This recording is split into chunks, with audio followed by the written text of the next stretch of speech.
কে যেন এক থোকা আঙ্গুর ধরে রেখেছে আর খুবাইব সেখান থেকে একটা একটা করে আঙ্গুর খাচ্ছে।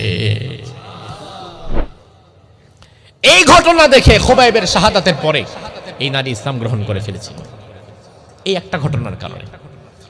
আমার ভাই খুবাইব রাদিয়াল্লাহু আনহুকে দীর্ঘদিন না খাইয়ে তারা কষ্ট দিয়ে ভেতরে রেখেছে, কিন্তু খুবাইব তো মরে না। খুবাইবকে যিনি খাবার দান করে তিনি কে? রিজিক যিনি দেয় তিনি কে?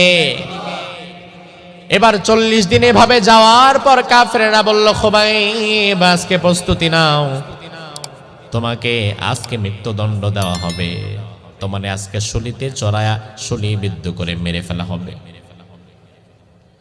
খুবাইব রাদিয়াল্লাহু আনহু বললেন, আলহামদুলিল্লাহ, আমার কোনো আফসোস নাই, কারণ মুমিন কখনো মৃত্যুকে ভয় পায় না। মুমিন ভালো করেই জানে আমার মৃত্যুর মধ্য দিয়ে আমার হারাবার কিছুই নাই, বরং মৃত্যুর